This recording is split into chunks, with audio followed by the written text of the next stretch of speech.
تتأدب وأن تعرف أننا عندما نتحاور مع بعضنا ونختلف مع بعضنا ما عندنا هذا النزقات التي عندك ولا عندنا هذا الأحقاد. أنت مليء بالأحقاد.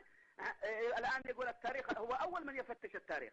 أنا اتفقت مع الأخوان على مسألة المبادئ العامة للقرآن. لا أتى يشكك وأنت في قلبك وأنت مخلب قط. يا سلام،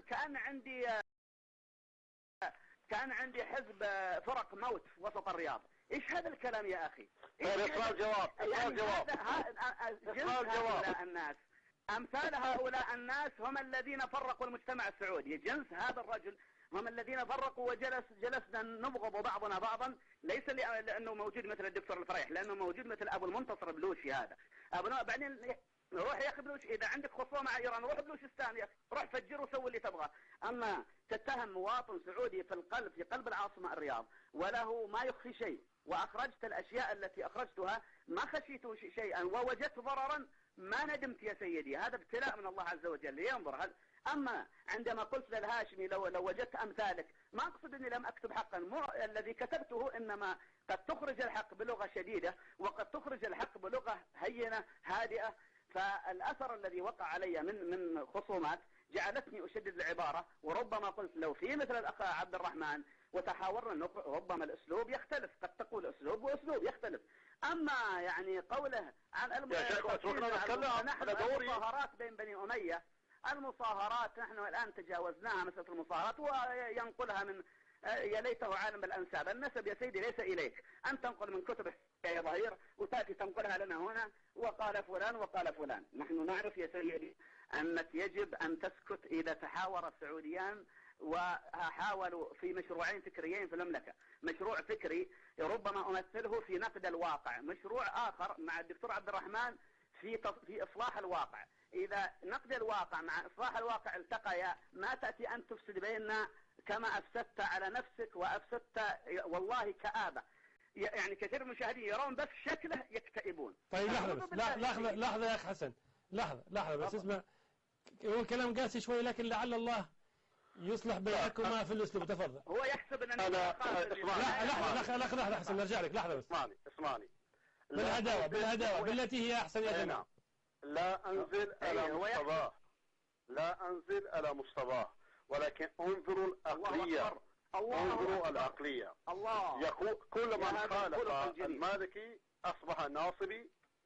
ليش هذه اللهجة المتعالية؟ شكله احمق والرجل احمق. هل لا عليكم هذه لغة الحوار؟ مو احمق، مشوه. الله ما شوهك الا لحكمة. ما شوهني. انت ترى اين الرضا كل عيب كليلته وعين السقط تبدي المساوية. شكلي احسن من شكلك.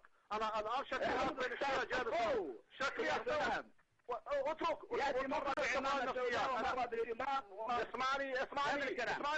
اسمعني بلاش اللهجة المتعالية. إذا تكلم السعوديان اسكت أنت. استحي من هذا الخطاب. لا هذا لغة الحوار ولا لغة نحن السعوديين استحي من هذا الخطاب. اسكت خلينا نتكلم على الآن دوري. ساعة كاملة وأنت تسترسل، ساعة كاملة وتستفز الناس. وأقول لم يرد على أسئلتي كلها. لم يرد على أسئلتي كلها. حتى المصاهرات تجاوزناها. المصاهرات دليل الصلح والوفاق بينهما، لكنك جاهل لا تفهم. لو فهمت هذا طبعا لو استنبطت هذا الموضوع لسكت. أكيد. طيب كده أنا يا سيدي شوف يا سيدي يا دكتور هاشمي، يا دكتور هاشمي بالله عليك لو قيل لغيري رجل أحمق ما أسكته. رجل يصب ويقول أنت أحمق وأنت هكذا تسمعه. دقيقة بس لا دكتور بلوش. أنا أجيبك. أنزل إلى مستواه. أنا أجيبك. يا دكتور عندما يقول هذا ولد يحتاج إلى أسطورية. عندما يقول يحتاج إلى علاج. إيش هذا الكلام؟ دكتور هذا الرجل هذه اللهجة المتعالية. طيب أوكي اسمعني. ما فيش سعودة بالدعوة. اسمعني ما فيش سعودة بالدعوة. التاريخ ليس ملكا لك ولا غيرك. التاريخ المسلمين ملك للمسلمين. بلا استحي من هذه اللهجة المتعالية. طيب وهذا الدليل قلة العقل وهذا الدليل حماقتك. طيب واضح. اي نعم. ولكن كان المفروض يسكتوا. خلينا نتكلم بس الموضوع، خلينا نعود الى الموضوع. لا لحظة بس، لحظة. ما هو انت الان تكلمتوا في الموضوع. خلينا ناخذ كلمة أخيرة من الأخ حسن، لأن حلقة ايش اشرف مني؟ اشرف منك. ايش حماقته لإيران، ارتزاقه. انا اقول يا ايرانيين وصلوا الى حدودهم. ايرانيين اليوم من خلاله، اسمع، ايرانيين الروافض وصلوا الى حدودكم، بكره ياخذوكم الصبايا مثل العراقيين، يذبحوا علماءكم. انت هذا الذي تريده. انت تريد علماء المملكه يقتلون، تريد مملكه الصباح من خلال ايران. هذا الذي تريده انت ليس سعودي. انت ليس لك غير للسعوديه ولا للمسلمين. انما انت صاحب هوى.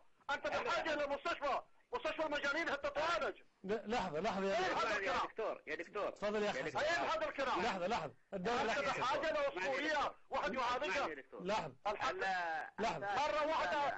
مرة واحدة ساعة كاملة، ساعة ونص. ايش غلط المسلمين؟ طيب لحظة. ايش غلط المسلمين؟ لحظة يا ابو المنتصر، خليه يرد. لحظة بس. شوف، انا تعرف يا دكتور هاشمي. نعم. تعرف انه قبل ايام اتصل اخوان كريمان والاتهامات انا اتجاوزها، لكن يأتي يكذب يعني بما يعرف انه يكذب، او انه مجنون بالخصومة مع ايران بكيفه. يعني ما عندي انت تكذب كذاب مثل.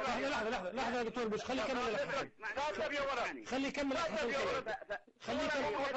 لا تتكلم معا لأن لن نسمعكم. خلي يكمل. هذا الولد عمره 40 سنة مش هذا.